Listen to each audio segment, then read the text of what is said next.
세상에 떠도는 기묘한 괴담들. 첫 번째 이야기, 경상남도 밀양의 용두교에서 실제로 겪었던 실화괴담. 저는 자주 다니는 PC방에 있습니다. 집 앞 1분 거리에 있는 곳이라서 거의 매일 출석합니다. 알바생들과도 친해지고 그 PC방 단골들하고도 안부를 주고받곤 합니다. 그 단골들 중에 고등학생 녀석들도 3명 있는데요. 학교도 거의 매일 조퇴하고 담배에 오토바이에 할 말 다 했죠. 앞서 말했듯이 저희 집이 PC방과 가깝습니다. 또한 녀석들이 애용하는 오토바이 라이딩 코스와도 맞닿아 있습니다. 평소 오토바이 타는 소리가 들려 나가보면 엄청난 가관입니다. 한 오토바이에 3명이 옹기종기부터 뭐하는 짓인지 자다가도 이 생각만 하면 웃겨 죽습니다. 문제는 그날 새벽이었습니다. 평소 큰 소리를 내며 오토바이를 타는 녀석들이 아닌데 그날따라 술 마신 것처럼 고성방가하며 오토바이를 몰더군요. 아무리 막 나가는 애들이지만 심한 것 같아서 다음날 잔소리 좀 해야겠거니 하고 잠자리에 들었습니다. 다음날 PC방에 가보니 그 녀석들이 없었습니다. 매일 오는 애들이라 당연히 있을 거라 생각했는데 없었습니다. 그 다음날에도 보이지 않더군요. 전 녀석들이 사고가 나지 않았나 걱정이 되기 시작했습니다. 열흘도 지난 어느 날 녀석들이 PC방에 와 있었습니다. 반가운 마음에 음료수를 사주며 물었습니다. 니네 어디 갔었냐? 뭔 일 있어? 그러자 그 녀석들이 말했죠. 형 사실 우리들 그동안 입원했었어요. 겉모습은 멀쩡했습니다. 다만 초췌한 얼굴일 뿐. 멀쩡해 보이는데 왜 약했냐? 셋 중 한 명의 이름은 재한이었는데 재한이의 부모님이 집을 비운 어느 날 사건은 일어났다고 합니다. 오늘 우리 집 비는데 올만에 술판 한 벌이 볼까? 웬일이고? 마침 술 땡겼는데 잘 됐구마. 이렇게 재한, 명수, 지훈 이 셋은 밤샐 기세로 죽어보자 놀기로 결심을 했었다네요. 먼저 1차로 노래방에 다녀온 녀석들은 2차로 PC방에 갔었답니다. 하지만 게임에 너무 심취한 나머지 거의 자정 무렵에 PC방을 나섰습니다. 야들아 저기 봐라. 이 시간에 길도 어둡고 무거울 때야. 역시 남자는 노인 공경을 해야 되는 거라. PC방을 나서 오토바이를 끌고 가는 어두컴컴한 길에 차도 사람도 뜸한 그 시간에 어떤 할머니 혼자 무거운 짐을 지고 다리를 건너는 모습이 보였답니다. 할매여, 이 시간에 어디 가십니까? 할머니 그 짐 무거울 때 저희가 들어드릴기에 이리 주소. 이때 명수가 이상한 표정으로 갑자기 가자는 겁입니다. 와그라노, 니 그래 살면 지옥 간대이. 그런데 지훈이도 뭔가 낌새를 알아채고 재빨리 오토바이에서 내리려다가 갑자기 속력을 내며 달리기 시작했답니다. 저 할매 뭔가 이상하다. 짐도 엄청나게 커서 우리도 못 들 것 같은데 눈가리도 검은 자밖에 없더라. 대수롭지 않게 여기고 속도에 정신이 팔릴 무렵 이때 맨 뒤에 타고 있던 명수가 뭔가를 느끼고 뒤돌아봤답니다. 그 할머니가 한 손엔 자기 몸만한 짐을 머리에 이고 한 손엔 시퍼렇게 날이 선 식칼을 들고 엄청난 속도로 오토바이와 맞먹게 뛰어오고 있었답니다. 집 앞에 도착할 무렵 엄청난 코너링으로 겨우 떨쳐내고 도착했답니다. 지훈이가 말하길 자기가 운전한 것 중에 이보다 더 잘한 적도 없고 앞으로도 없을 거랍니다. 너거 정말 얼굴 봤나? 한 100살 가까이는 됐을 낀데 난 맨 뒤라서 거의 닿을 뻔했다이가. 울집까지 쫓아오는 건 아니겠지. 셋은 거의 울기 직전이었다고 합니다. 그런데 그때 쿵쿵쿵쿵 하며 숨을 겨우 돌릴 찰나 격한 노크 소리가 현관문에서 들렸다고 합니다. 놀란 재한이가 초인종 카메라로 그 모습을 보니 그 할머니가 그 칼 손잡이로 자기 집 현관문을 계속 치고 있던 것입니다. 명수는 재빨리 경찰에 신고를 했답니다. 저기요, 빨리 와주세요. 미친년이 칼 들고 집 앞에서 문 두들겨요, 빨리요. 이때 카메라를 주시하고 있던 재한이가 소리를 지르더랍니다. 그 뒤로 3명은 정신을 잃었고 눈을 떠보니 병원이었다고 합니다. 뭐 때문에 소리 질렀냐고 묻자 할매가 담을 폴짝 뛰넘어서 오더라고요 라고 했죠.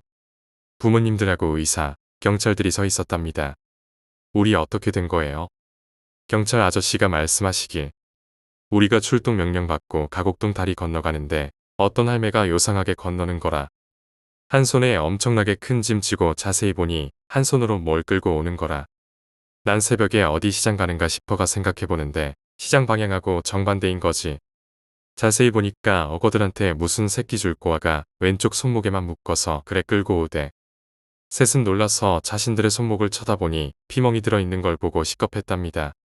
그래가 차에서 내려서 당신 뭐야고 소리치면서 다가갔다만 대우 아파트 뒤쪽의 기찻길 밑에 풀숲으로 바로 도망가더라. 그 셋은 동시에 서로 얼굴만 쳐다볼 뿐이었습니다. 어느 틈엔가 알바도 옆에서 이야기를 듣고 있더군요. 형 근데 그거 정체가 뭐였을까요? 이 이야기를 들은 저는 아무 말도 잊지 못했습니다. 이야기를 요약하자면 고등학생 3명이 어느 날 밤 집 앞에서 무거운 짐을 지고 걷는 할머니를 도와주려다 이상한 현상을 겪습니다. 할머니는 엄청난 속도로 오토바이를 쫓아오고 손목에 끌려가는 듯한 느낌의 3명은 병원에 입원하게 됩니다. 경찰은 할머니가 정체불명의 물체를 끌고 가는 것을 목격하지만 할머니는 갑자기 사라집니다. 이후 3명은 손목에 피멍이 들어있는 것을 발견하며 그날 밤의 기이한 사건을 회상합니다. 두 번째 이야기, 민박집 괴담. 친구들과 1박 2일로 해수욕장에 갔었습니다. 바다에서 신나고 놀고 숙소에서 게임도 하다 보니 어느새 밤이 깊었습니다. 모두들 체력이 소진된 터라 평소보다 일찍 잠들었습니다. 제가 가운데 누워서 자고 있는데 오른쪽에 누워있던 친구가 무척이나 잠꼬대가 심했습니다. 차라리 코라도 골면 나을 텐데 자꾸 옆에 발로 차고 제 배 위에 발을 올리는 것이었습니다. 막 잠이 들려고 한순간이어서 순간 짜증이 났습니다. 친구에게 화를 내려고 눈을 뜨고 옆을 봤는데 친구는 이불을 잘 덮은 채 조용히 자고 있었습니다. 너무나 포근하게 자고 있기에 마음 약한 저는 깨우지도 못하고 그냥 다시 눈을 감았습니다. 자기도 모르게 그럴 수도 있겠지 하는 마음이었죠. 그런데 다시 잠을 청하려고 눈을 감으니 오른쪽에 누운 친구가 다시 팔다리를 제 몸 위에 올려놓는 것이었습니다. 화가 버럭 나서 친구를 째려봤는데 친구는 조용히 자고 있었습니다. 자는 척 하는 게 아니라 미동도 하지 않은 채 얌전히 자고 있었습니다. 저는 순간 소름이 돋았습니다. 저희는 각자 이불을 덮고 있었습니다. 친구가 저에게 팔다리를 올려놓으려면 이불을 걷어내야 합니다. 친구는 이불을 얌전히 덮고 있었고 이불을 펄럭이는 소리도 없었습니다. 친구가 장난치려면 움직임이 느껴졌어야 하는데 그런 것 없이 어느 순간 제 몸에 팔다리가 올라온 느낌이었기 때문입니다. 상식적으로 이해가 되지 않는 상황에 어찌할 바를 몰랐습니다. 너무 무서워서 눈을 감은 채로 그저 잠들기를 바랐습니다. 꿈이라고 생각했습니다. 하지만 제 몸에 여전히 팔다리에 무게가 느껴졌습니다. 온몸에 소름이 돋아 너무 무서워서 차마 눈을 뜰 수 없었지만 혹시 친구가 장난치는 것일 수도 있기에 눈을 떠보았습니다. 친구는 여전히 그대로였습니다. 그런데 친구와 저 사이에 흐릿한 형체의 여자가 누워 있었습니다. 그 여자의 팔다리가 저에게 올라 있었습니다. 여자는 저를 보면 살며시 웃고 있었습니다. 그것이 저의 그날 밤 마지막 기억입니다. 네, 그대로 기절했습니다. 눈을 떠보니 벌써 해가 중천에 뜬 점심 무렵이었습니다. 친구들은 잠을 왜 이렇게 오래 자냐고 했지만 저는 잠이 아니라 기절을 했었습니다. 눈을 뜨자마자 친구들에게 이야기했지만 거짓말이라고 믿지 않았습니다. 특히 오른쪽에 누웠던 친구는 그런 일 없었다고 하더군요. 민박집 주인 아주머니에게 이야기했지만 아주머니는 믿으려고 하지 않았습니다. 당연한 일이겠지요. 상식적으로 있을 리 없는 일이고 괜히 이상한 소문이라도 돌면 큰일이니까요. 그런데 점심을 먹다가 음식점에서 흥미로운 이야기를 들었습니다. 민박집 근처에 사고가 있었다는 것이지요. 사실인지는 모르겠지만 소문을 좋아하는 음식점 아주머니께서 저희가 하는 이야기를 듣더니 해준 이야기입니다. 민박집 근처에 신혼부부가 살고 있었다고 합니다. 남편은 다른 지방에서 일을 해서 돈을 보내주고 부인은 갓난 아이와 함께 살고 있었다고 합니다. 그런데 어느 날 아침에 일어나 보니 아이가 죽어 있더랍니다. 무언가에 의한 납사. 부인이 갓난 아이를 옆에 눕혀놓고 잠들었는데 실수로 다리를 올려서 숨을 제대로 쉬지 못한 것입니다. 남편은 부인을 엄청나게 추궁했고 부인은 아이를 잃은 슬픔과 자책감에 결국 자살을 했다라는 이야기였습니다. 어디까지 사실인지는 모르겠습니다. 사실이라도 제가 겪은 일과 연관성이 있는지는 모르겠습니다. 하지만 제가 그날 밤 본 여자는 웃고 있었습니다.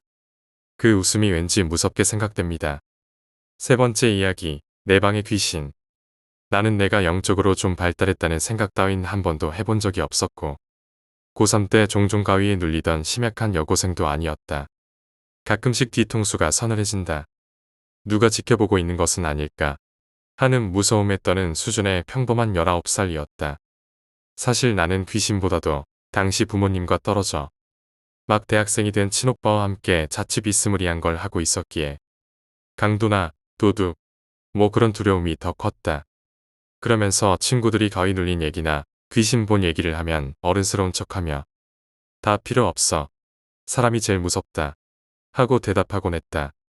그리고 그게 아니라는 것을 얼마 지나지 않아 알게 됐다. 여름방학이 되었다. 오빠는 대학교 1학년이었던 만큼 놀러 다니느라 바빠서 집에 아주 늦게 들어오는 경우가 태반이었다. 지금은 군대 갔다 오고 사람 좀 됐다. 어느 무더운 여름밤 나는 당시 거의 혼자 지내서 그런지 무서운 마음에 집에 방문은 다 열어놓는 습관이 있었다. 그리고 에어컨을 싫어해서 주로 창문만 열어두었다. 우리 집은 전부 이중창이었다. 그런데 창문을 여는 것만으로는 집이 시원해지지 않았고 모기가 엄청 들어왔다. 별 수 없이 에어컨을 켜고 이방저방 돌아다니며 창문을 닫았다. 방마다 창문이 있고 거실과 주방의 창문까지 이중창 모두 닫으려니 그렇게 귀찮을 수가 없었다. 나는 그냥 맨 바깥에 있는 투명창만 닫고 반투명 유리창은 그냥 내비뒀다. 그게 바로 화근이었다.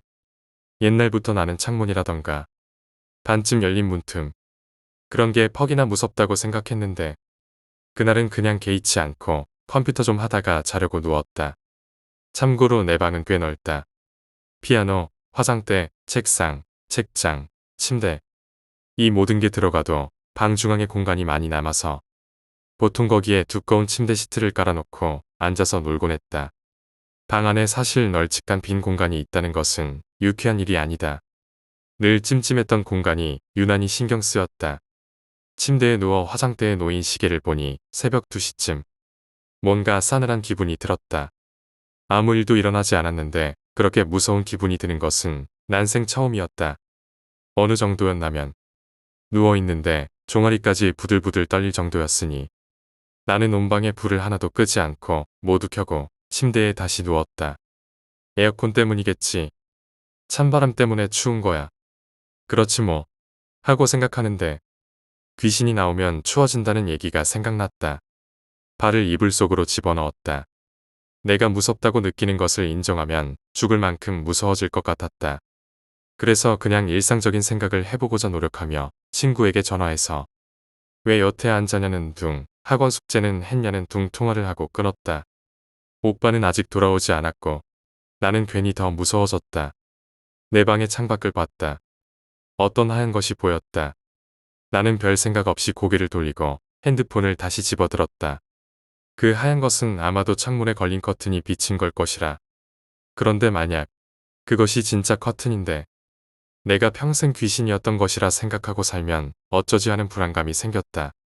나는 무슨 깡인지 다시 고개를 돌려 창문을 봤다. 이번엔 커튼과 귀신의 위치를 한번 상세히 볼 참이었다. 나는 누운 채 고개만 돌려 창문을 바라봤다. 커튼이 창에 비친 게 있었고 그 옆에 머리를 어깨까지 내리고 하얀 소복을 입은 여자가 보였다. 나는 기가 막혔다. 귀신은 좀 더 일상적인 모습일 것이라 생각했는데 저건 너무 스탠다드형 아닌가? 내 편견과 귀신에 대한 이미지가 저런 환영을 만든 걸 아닐까 하는 생각이 들자 나는 공포를 인정하기 싫었다. 나는 당시 사귀던 남친에게 전화를 했다. 그해 여름엔 유난히도 TV에서 무서운 방송을 많이 했었다. 덕분에 남친과 나는 새벽까지 통화하며 그런 얘기를 많이 했었다. 남친과 시시껄렁한 통화를 하다가 문득 농담으로 남친이 이런 얘기를 했다. 귀신은 원래 새벽 2시에서 5시 사이에 나온대. 섬뜩했다. 그렇지만 나는 좀 더 센스 있게 받아치고 싶었다. 지금 내 어깨에 고모 할머니 엎여 계신다. 하고 말하자 남친은 무섭다고 그만하자고 했다. 그리고 전화를 끊기 전에 잽싸게 네 방 창문에 귀신 들러붙어 있다. 하고 말했다. 그런데 나는 문득 또 이런 생각이 들었다. 나는 왜 귀신인 것을 확인만 하려 하고 공포에 쩔어 도망갈 생각을 못하고 귀신이라 추정되는 저 여자 앞에서 수다나 떨고 있는 걸까? 아니었다. 나는 엄두가 안 났고 다리는 마비된 듯 움직이지도 않았다. 그리고 이제 진짜 마지막이야 하면서 창밖을 봤다. 여자의 눈과 입술이 보이지 않았다. 내 방은 여자 방이라고 엄마가 방범장을 쳐놨기 때문이었다. 창살에 가려져 여자의 눈과 입술이 보이지 않았고 나는 여자의 눈과 입술을 확인하고 싶어 뚫어져라 쳐다봤다. 마지막 확인을 마친 뒤 그대로 핸드폰을 들고 튀어나갔다.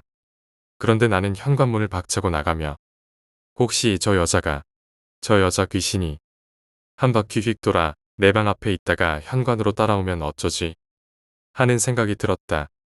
그때부터 아무도 없는 골목길을 미친 듯이 달려 오빠가 있다는 집 근처 PC방에 들어갔다. 문을 벌컥 열고 오빠를 무조건 끌고 나왔다. 오빠는 게임하다 말고 얘가 왜 이럴까 하며 따라 나왔고 나는 슈퍼 앞에 있는 파라솔 의자에 앉아 오빠에게 아무래도 내 방에서 귀신을 본 것 같다고 얘기했다.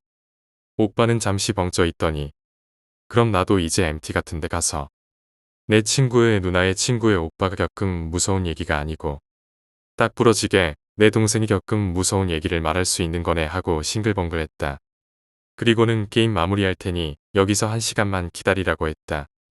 나는 속으로 오빠를 몇십 번은 죽여버리겠다 다짐했지만 별 수 없이 밖에서 1시간 동안 친구랑 전화로 수다를 떨며 기다렸다. 3시 반쯤 됐을까? 당시 재수를 하고 있던 동네 사는 오빠의 친구와 오빠가 내려왔다. 그리고 우리는 다 같이 집으로 갔고 다시 내 방의 창밖을 보니 커튼만 창문에 비춘 채 아무것도 없었다. 뭐야, 결국 커튼이잖아. 나는 내가 3번이나 확인했던 걸 잊어버린 척 커튼이라 결론을 내려버렸다. 그리고 그 일이 있고 나서 일주일간 나는 뭔가 오는 게 생겨서 계속 창문 그대로 둔 채 지냈다. 창문을 닫아두면 내가 본 게 귀신인 것을 인정하게 된 것 같아서였다. 어느 날 오빠가 전에 그 친구와 집에 왔다. 새벽 1시 반쯤 나는 컴퓨터 방에서 놀고 있다가 인사를 했고 우리 오빠는 그 오빠에게 내 동생이 방에서 귀신 봤대. 너도 본 적 있어? 이건 또 무슨 소린가? 나는 저 둘이 무슨 얘기하는지 이해를 못했다. 하긴 나도 너네 집 골목을 시계추처럼 왔다 갔다 하는 애 많이 봤어. 무슨 소리지 그게? 내 방 창문 쪽은 골목이었다. 그 앞을 누가 시계추처럼 왔다 갔다 한다는 건지 네가 본 귀신 어떤 건지 기억나? 나는 대답을 할 수가 없었다. 무슨 소린지 내가 본 건 단지 커튼인데 저 오빠는 왜 갑자기 이상한 말을 하는지 머리가 한 이만큼 왔나 그냥 소복 입고 여자애고 입술이 엄청 빨갰던 것 같은데 눈을 못 봤어요. 그 오빠는 고개를 끄덕이더니 대답했다. 어떡하냐? 내가 보네. 맞는 것 같아. 나는 더 이상 무서운 얘기를 듣기 싫었다. 그래서 그냥 컴퓨터 방으로 쏙 들어가 버렸다. 그리고 게임을 한창 하고 있는데 시계를 보니 2시쯤이 됐다. 왠지 불길했다. 갑자기 거실 쪽이 소란했다. 그리고 잠시 후 오빠와 오빠 친구가 불안한 표정으로 컴퓨터 방에 들어왔다. 그리고는 갑자기 그 오빠가 내 머리를 끌어당겨 컴퓨터 방의 창문 쪽을 보게 했다. 그리고 물어봤다. 뭐 보이니? 너 지금 밖에 뭐 보여 안 보여? 평소 나긋나긋하고 조용한 그 오빠가 갑자기 소리를 빽질러서 나는 확 무서워졌다. 아무것도 안 보이는데요. 그러자 그 오빠는 별말 없이 우리 오빠와 밖으로 나갔고 이내 자기 집으로 간다고 했다. 가기 전에 그 오빠는 신발끈을 묶으며 말했다. 무서우면 너네 오빠랑 같이 자. 알겠지?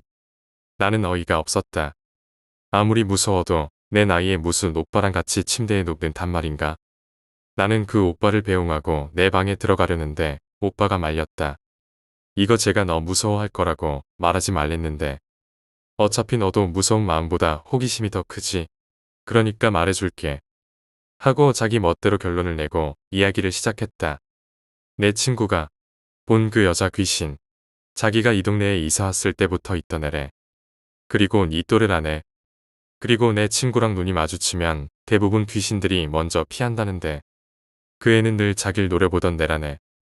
그리고 걔가 평소처럼 그러니까 네 방 앞으로 해서 왔다 갔다 하는데 너랑 눈이 마주쳤는지 그날 이후로 매일 여기 오는 것 같다네. 진짜 욕이 막 나왔다. 내가 그 여자 귀신을 본 날 굳이 눈과 입술을 확인하려고 빤히 쳐다본 게 혹시 눈이 마주친 건가? 그리고 그날 이후로도 계속 창문을 열어둔 채 지냈는데 그게 매일 이 시간에 와서 날 지켜보고 있었던 건가. 소름이 쫙 돋고 눈물까지 날 것 같았다. 그리고 사실 아까 너가 컴퓨터 방에 있을 때 내가 그냥 네 방 문지방에서 통통 튀면서 내 동생이 여기서 귀신을 봤단 말이야. 나도 보고 싶은데 하고 말하면서 통통 뛰고 있는데 친구가 갑자기 거실에 앉아 있다가 내 쪽을 보면서 욕을 하더라. 난 나한테 하는 줄 알고 따지려고 하는데 아니더라고. 네 방 창문 쪽을 보면서 하더라고. 나 진짜 소름 쫙 돋았잖아. 근데 친구가 계속 샹녀나 뭘 노려봐. 당장 꺼져. 하고 욕을 하더니 알지? 걔 진짜 하다못해 조카라는 말도 안 쓰는 애잖아. 그러더니 갑자기 네가 있는 컴퓨터 방으로 가더라. 나는 정말 절망적인 심정이었다. 갑자기 이런 일이 내게 생기나 싶었다. 컴퓨터 방 창문 열고 너 보고 뭐 보냐고 계속 그랬잖아. 그때 네 눈 바로 앞에 귀신이 있었대. 그때 네가 본 근데 너가 안 보인다고 하니까 걔가 그냥 가더란다.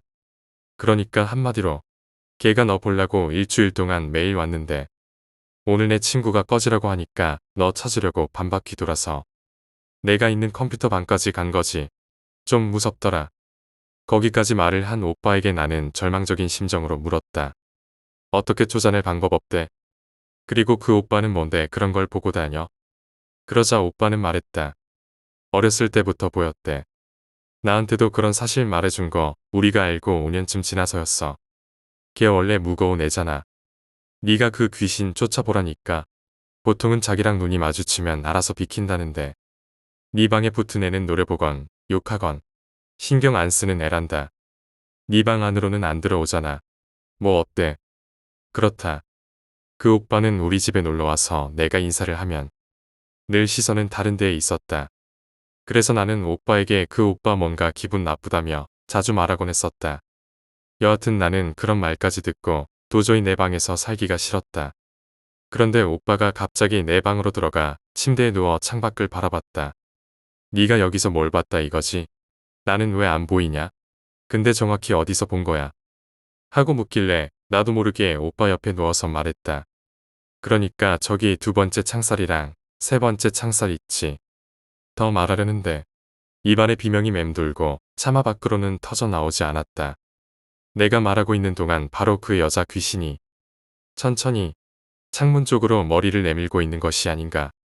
나는 말을 하다 말고 컴퓨터 방으로 도망쳤다.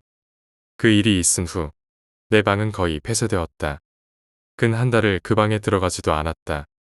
얼마 후에는 다시 들어가서 자고 공부하고 했지만 그 일이 있은 지 2년이 지나고 나는 대학생이 되었지만 내 방에서는 여전히 이상한 일이 벌어지곤 한다.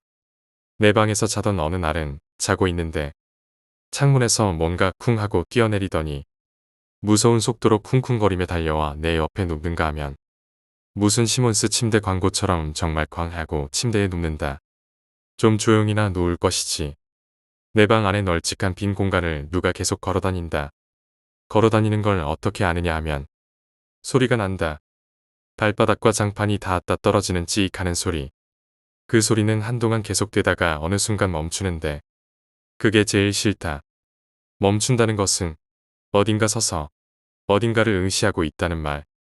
그나마 다행인 것은 내가 좀 무신경하고 워낙에 겁이 없는 성격이라는 것이다.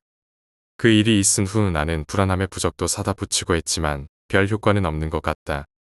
엊그제 오빠가 내 방에서 자다가 갑자기 내가 있는 컴퓨터 방 쪽으로 베개와 이불을 끌고 왔다. 왜 그러냐고 하니까 내 방 침대에 누워 자려는데 누가 끊임없이 귓가에 속닥거리더란 것이다. 아무튼 나는 아직 내 방에서 살고 있다. 네 번째 이야기, 할아버지 귀신. 저는 이모들 중에 한 분이 무속인이시고 이모 쪽 친척 언니 중 한 명도 무속인입니다. 신랑 쪽은 시아버지가 약간 신기가 있으셨고 시아버지의 어머니, 그러니까 신랑의 할머니도 신기가 있으셨다고 하네요. 더군다나 인터넷에 떠도는 글을 보니 아이들은 영혼이나 귀신 같은 걸 더 잘 본다고 하더군요. 하지만 서너 살밖에 안 된 아이가 하는 말을 곧이곧대로 믿을 수는 없었죠.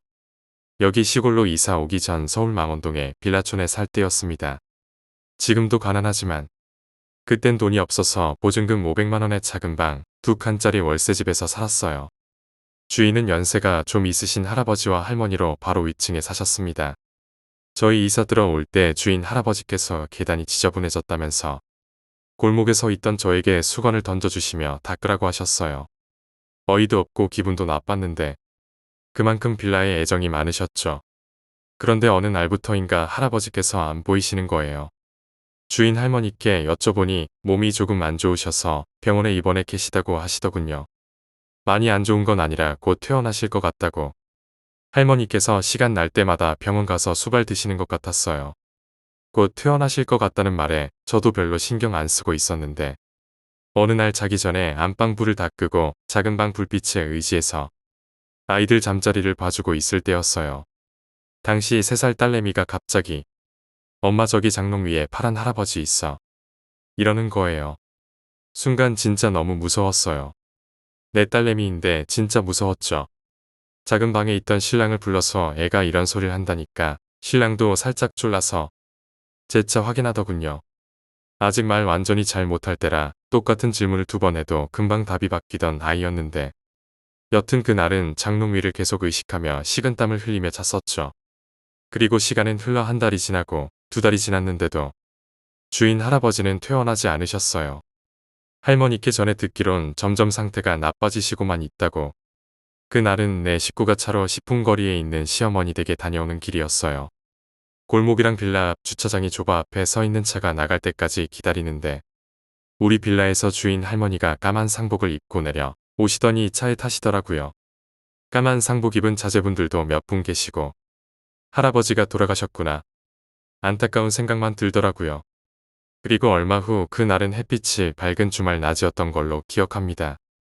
어김없이 저와 아이들은 안방에서 놀고 신랑은 작은 방에서 게임하고 잘 놀던 딸내미가 갑자기 방문 쪽 천장 모퉁이를 뚫어져라 보더니 저기 할아버지 있다. 이러는 거예요. 근데 그날은 예전에 장롱 위에 파란 할아버지 이야기할 때보다 표정도 말도 뭔가 진지해 보이더군요. 또 신랑을 불러 애가 할아버지 있다고 또 그런다 했더니 이번엔 파란 할아버지 아니냐고 웃으며 얘기하고 지나갔네요. 그리고 며칠 뒤에 아이들 어린이집에서 데리고 오는데 집 앞에서 주인 할머니를 만났어요. 할아버지가 돌아가셨다고 얘기하시는데 할아버지 계실 땐 할아버지가 다 하셔가지고 할머니는 어떻게 해야 될지 모르겠다고 하시는데 저도 모르게 할머니 손을 꼭 잡아드렸어요. 그러면서 그런 말씀을 하시더라고요. 병원에 계실 때 할아버지께서 계속 집으로 가고 싶다고 하셨대요. 평생 힘들여 일궈낸 내 집에서 눈 감고 싶다 하셨다고. 그렇게 집에 가고 싶어 하셨는데 상태가 점점 안 좋아지셔서 결국엔 병원에서 돌아가셨다고 하시더라고요. 그 말 듣는데 딸내미가 그동안 보인다고 했던 할아버지가 주인 할아버지가 아닐까 생각이 들더라고요. 그렇게 해서라도 할아버지가 집을 보고 가신 게 아닐까. 그 뒤로 할머니께 곤란한 일이 있으면 저희 집에 말씀하시라고 해서 신랑이 몇 번 올라가 고쳐주기도 하고 눈 왔을 땐 빌라 앞을 열심히 쓸기도 했네요. 한창 겨울에 이러고 시골로 이사를 왔는데 할머니는 잘 지내시나 모르겠네요. 5번째 이야기, 곰팡이가 생기는 집. 저희 가족이 실제로 겪었던 일입니다. 이 일로 저희는 이사를 하게 됐고 이사가 끝난 뒤 일을 도와준 친구 몇 명과 가족이 밥을 먹는 도중 아버지가 저희에게 고백한 이야기입니다. 아버지가 하시던 일에 문제가 생겨 집안이 완전 망했을 무렵 아버지는 마지막 남은 얼마 안 되는 돈으로 월세방을 얻어야 했고 어렵사리 방이 2개짜리 반지하 집을 구하셔서 그렇게 저희 가족은 그 문제의 집에 이사를 하게 됐습니다. 사실 말도 안 되는 싼 가격으로 들어가게 된지라 조금 의아한 부분도 있었지만 막상 이사한 지 이틀쯤 되니 그 이유를 알겠더군요. 현관문 맞은편에 있는 안방은 창문도 2개가 달려있고 햇빛도 잘 들어와서 쾌적했지만 그 옆방은 미닫이 문을 닫으면 햇빛이 완전 차단돼서 한낮에도 캄캄한지라 사물을 분간할 수 없을 뿐더러 습기가 가득해서 방문 맞은편 벽에 있는 다락에서는 간헐적으로 물방울이 떨어지는 소리가 들려왔습니다. 그리고 보름쯤 되니 벽지가 새까맣게 곰팡이가 피어오르고 바닥엔 물이 고이기 시작했던 정말 최악의 집이었습니다. 그래도 저희 가족에겐 소중한 보금자리였고 조금은 불편해도 발 뻗고 쉴 수 있는 공간이 있다는 것만으로도 저희 가족은 그저 감사할 뿐이었습니다. 어느 휴일 날의 집에는 아무도 없었고 저는 제 방에서 낮잠을 자고 있었습니다. 한참 자고 있는데 왠지 가위에 눌릴 것만 같은 느낌이 들어서 살짝 잠이 깨는 듯하는 순간 침대 발치 쪽에 위치한 다락방의 미닫이 문이 스르르 열리는 소리가 들려왔습니다. 어라 하며 뭔 일인가 하고 고개를 들려고 하니 순간 가위에 눌려 있다는 사실을 깨닫게 됐죠. 몸이 말을 듣지 않았고 시선은 천장에 고정된 채 저는 어떻게든 깨어보려고 소리를 마구 질렀지만 역시 목소리가 나오지 않았고 겁에 질린 저는 제발 가위가 깨기만을 바라며 바둥대고 있었습니다. 근데 갑자기 다락문이 천천히 닫히는 소리가 들리더니 방바닥에 고여있던 물 위로 누군가 천천히 걸어오는 소리가 들려왔습니다. 찰방찰방하는 소리랄까? 뭐라 말로 표현은 하기 힘들지만 방바닥을 누군가 천천히 걸어오고 있다는 사실 하나는 분명 알 것 같았습니다. 너무 무서웠던 저는 소리를 지르며 어떻게든 깨어보려고 난리를 쳤지만 아무 효과는 없었고 그 누군가가 곧 제 침대 발치까지 온 게 느껴졌습니다. 그리고 천천히 눌려오는 침대 끝쪽이 느껴졌습니다. 시선이 천장에 고정된 상태라 볼 수 없었지만 누군가 침대 위로 올라와 제 두 발 사이에 서 있는 게 느껴졌고 저는 정말 무서워서 완전 패닉에 빠진 채 욕지거리가 섞인 소리를 내질렀지만 그 어떤 소리도 입안에서 맴돌 뿐 나오지 않더군요. 순간 발 쪽에 서 있던 뭔가가 갑자기 제 자리에서 뛰기 시작했고 침대 위를 두 발로 콩콩 뛰는 게 마치 어릴 적에 타던 방방을 타는 듯이 그렇게 침대 위에서 뛰기 시작했습니다. 제가 누워있던 왼쪽에서 몇 번을 뛰다가 제 몸을 건너뛸 때는 제주 넘기로 돌아 오른쪽으로 넘어가서 뛰기 시작하는데 정말이지 미쳐버릴 것만 같았습니다. 특히 제주 넘어서 제 몸을 건널 때 살짝 보이던 그 얼굴과 형체. 들썩거리는 침대 위에서 제가 할 수 있는 건 아무것도 없었습니다. 그냥 겁에 질려서 울부짖을 뿐 제주 넘기 할 때마다 보이는 그 얼굴은 정말이지. 그렇게 가위를 일주일이면 서너 번 눌린 것 같습니다. 매일 밤이 무서웠고 대낮에도 그 방에 들어가기가 싫었습니다. 낮이고 밤이고 잠이 들 때면 어김없이 열리던 다락문. 어머니에게 사실을 이야기해도 어머니는 그저 꿈이라고 말할 뿐 별 신경을 안 쓰시더군요. 그렇게 몇 개월이 지났고 제 몸이 상하기 시작했는데 아무래도 습기가 많고 곰팡이가 많아서였는지 기관지에 결국 탈이 났고 피가 섞인 기침을 하기 시작했습니다.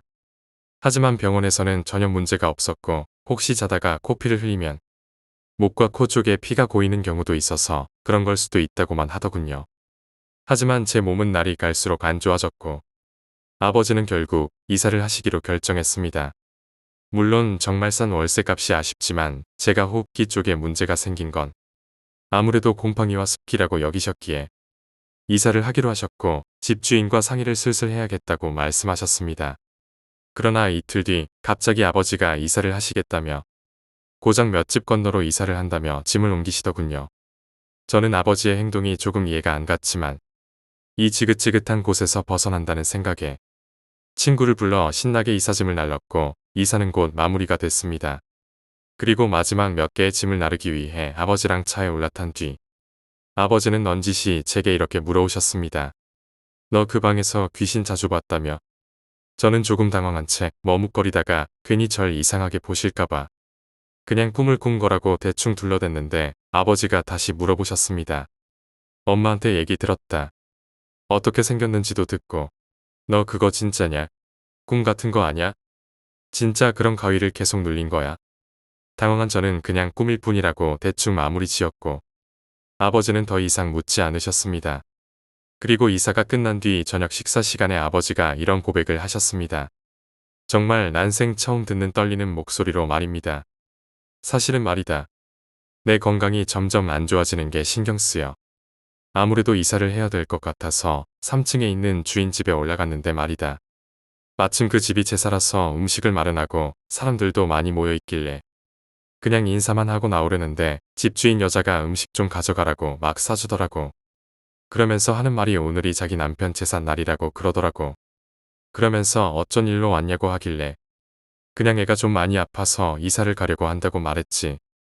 근데 그 여자가 깜짝 놀라면서 어떻게 아프냐고 하길래 병원에선 이상 없다고 하는데 자꾸 잔기침하면서 피도 섞여 나오고 몸도 말라가고 그러는데 아무래도 곰팡이나 습기가 문제인 것 같다고 그랬지. 아, 근데 갑자기 주인 아줌마가 황급히 놀란 목소리로 얼른 짐 빼고 바로 이사 가라고 막 그러더라고. 보증금도 바로 줄 테니 얼른 이사 가라고 막 그러더라고. 좀 당황해서 멀뚱멀뚱 쳐다보는데 아줌마가 하는 말이 자기가 이 건물을 샀을 때 정말 좀 싸게 샀다고 하더라고. 그래서 다 세놔주고 지하를 자기들이 썼다고 하더라. 그래, 맞아, 우리가 살던 집 말이야. 근데 남편이 거기서 이유 없이 죽어나갔다고 하더라고. 나중에 알고 보니 그 전 주인도 그리고 그 전 주인도 이유 없이 몸이 말라가더니 병명도 모른 채 죽었다는 거야. 동네에 모르는 사람이 없을 정도로 몇 명이 죽어나갔다고 하더라고. 그 소문 때문인지 다시 건물을 싸게 내놓았는데도 안 팔려서 그냥 싼 값에 월세를 내주고 자기는 3층으로 이사와서 살고 있다고 하더라고. 그러니 뭔가 이상하다 싶으면 그냥 나가는 게 맞는 것 같다고 하더라고. 그러면서 저기 저 사진이 죽은 자기 남편이라고 하는데 사진을 보니까 내 엄마가 말해준 딱 그 얼굴인 거야. 내가 가위 눌리면 자주 나온다는 그 다락방 귀신 말이야. 딱 그거더라고. 살짝 대머리에 오른쪽 눈 쪽에 검은 얼룩점까지 딱 똑같더라고. 도저히 이사 안 하고는 못 버티겠더라. 그 다락문. 니들한테 말은 못했지만 밤만 되면 부시럭거리는 소리에 자주 잠도 깼던 그 다락문이 더 이상 말을 이어가지 못하시던 아버지의 겁에 질린 눈빛은 아마 제가 평생 잊지 못할 정도로 정말 두려움에 가득 찬 눈빛이었습니다. 함께 저녁을 먹던 친구 녀석을 통해 이 이야기가 학교에 퍼졌고 그 집은 곧 전교생이 다 아는 귀신 나오는 집이 되어버렸습니다. 나중에 알았지만 그 집은 제가 오기 전에 이미 몇 번의 큰일이 있었던 집이며 이미 동네 분들은 어느 정도 알고 있지만 동네 집값 걱정에 쉬쉬했다고 하더군요. 5번째 이야기, 곰팡이가 생기는 집. 저희 가족이 실제로 겪었던 일입니다. 이 일로 저희는 이사를 하게 됐고 이사가 끝난 뒤 일을 도와준 친구 몇 명과 가족이 밥을 먹는 도중 아버지가 저희에게 고백한 이야기입니다. 아버지가 하시던 일에 문제가 생겨 집안이 완전 망했을 무렵 아버지는 마지막 남은 얼마 안 되는 돈으로 월세방을 얻어야 했고 어렵사리 방이 2개짜리 반지하 집을 구하셔서 그렇게 저희 가족은 그 문제의 집에 이사를 하게 됐습니다.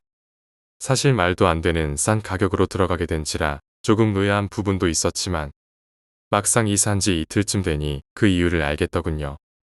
현관문 맞은편에 있는 안방은 창문도 2개가 달려있고 햇빛도 잘 들어와서 쾌적했지만 그 옆방은 미닫이 문을 닫으면 햇빛이 완전 차단돼서 한낮에도 캄캄한지라 사물을 분간할 수 없을 뿐더러 습기가 가득해서 방문 맞은편 벽에 있는 다락에서는 간헐적으로 물방울이 떨어지는 소리가 들려왔습니다.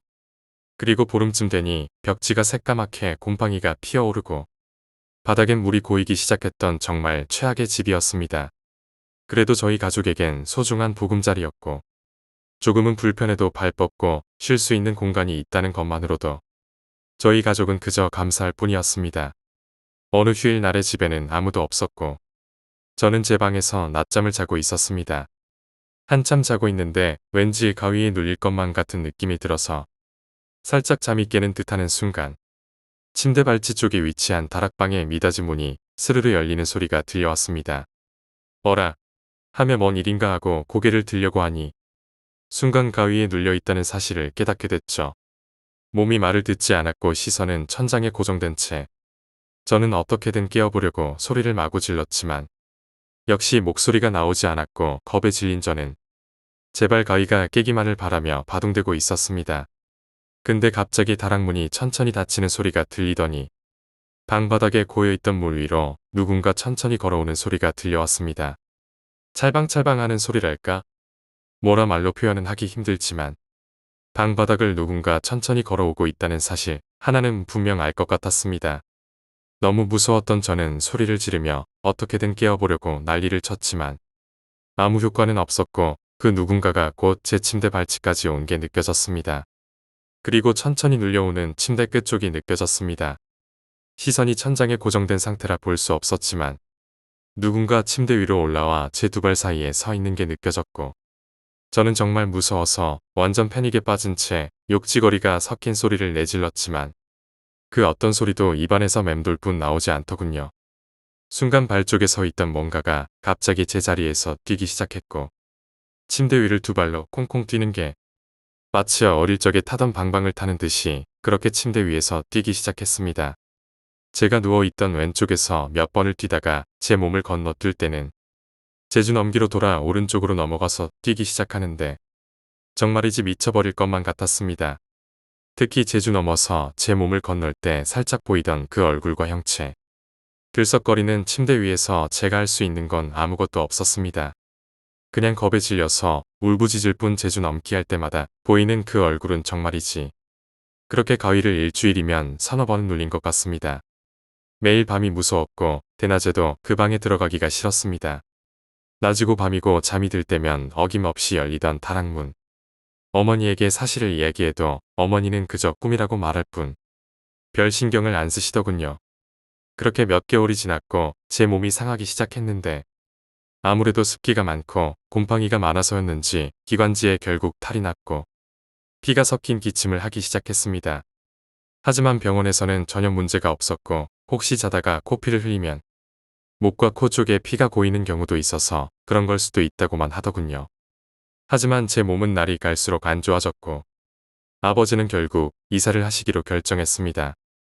물론 정말 싼 월세값이 아쉽지만 제가 호흡기 쪽에 문제가 생긴 건 아무래도 곰팡이와 습기라고 여기셨기에 이사를 하기로 하셨고 집주인과 상의를 슬슬 해야겠다고 말씀하셨습니다.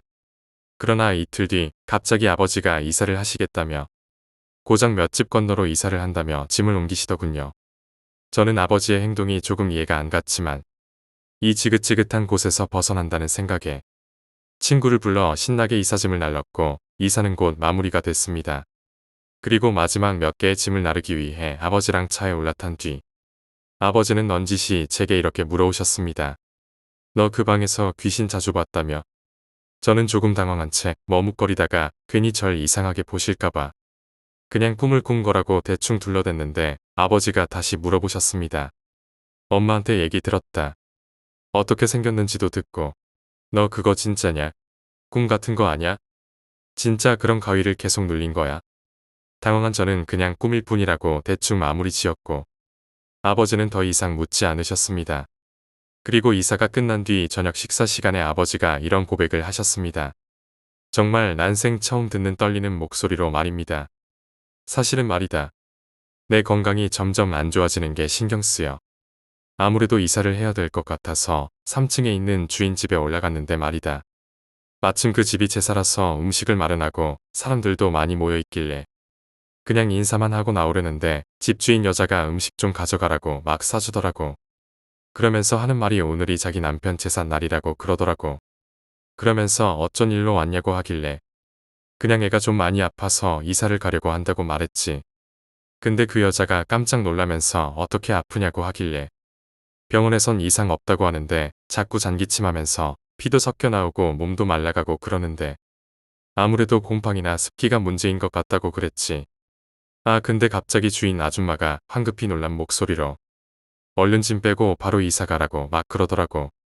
보증금도 바로 줄 테니 얼른 이사 가라고 막 그러더라고. 좀 당황해서 멀뚱멀뚱 쳐다보는데 아줌마가 하는 말이 자기가 이 건물을 샀을 때 정말 좀 싸게 샀다고 하더라고. 그래서 다 세놔주고 지하를 자기들이 썼다고 하더라. 그래 맞아 우리가 살던 집 말이야. 근데 남편이 거기서 이유 없이 죽어나갔다고 하더라고. 나중에 알고 보니 그 전 주인도 그리고 그 전 주인도 이유 없이 몸이 말라가더니 병명도 모른 채 죽었다는 거야. 동네에 모르는 사람이 없을 정도로 몇 명이 죽어나갔다고 하더라고. 그 소문 때문인지 다시 건물을 싸게 내놓았는데도 안 팔려서 그냥 싼 값에 월세를 내주고 자기는 3층으로 이사와서 살고 있다고 하더라고. 그러니 뭔가 이상하다 싶으면 그냥 나가는 게 맞는 것 같다고 하더라고. 그러면서 저기 저 사진이 죽은 자기 남편이라고 하는데 사진을 보니까 내 엄마가 말해준 딱 그 얼굴인 거야. 내가 가위 눌리면 자주 나온다는 그 다락방 귀신 말이야. 딱 그거더라고. 살짝 대머리에 오른쪽 눈 쪽에 검은 얼룩점까지 딱 똑같더라고. 도저히 이사 안 하고는 못 버티겠더라. 그 다락문. 니들한테 말은 못했지만 밤만 되면 부시럭 거리는 소리에 자주 잠도 깼던 그 다락문이 더 이상 말을 이어가지 못하시던 아버지의 겁에 질린 눈빛은 아마 제가 평생 잊지 못할 정도로 정말 두려움에 가득 찬 눈빛이었습니다. 함께 저녁을 먹던 친구 녀석을 통해 이 이야기가 학교에 퍼졌고 그 집은 곧 전교생이 다 아는 귀신 나오는 집이 되어버렸습니다. 나중에 알았지만 그 집은 제가 오기 전에 이미 몇 번의 큰일이 있었던 집이며 이미 동네 분들은 어느 정도 알고 있지만 동네 집값 걱정에 쉬쉬했다고 하더군요.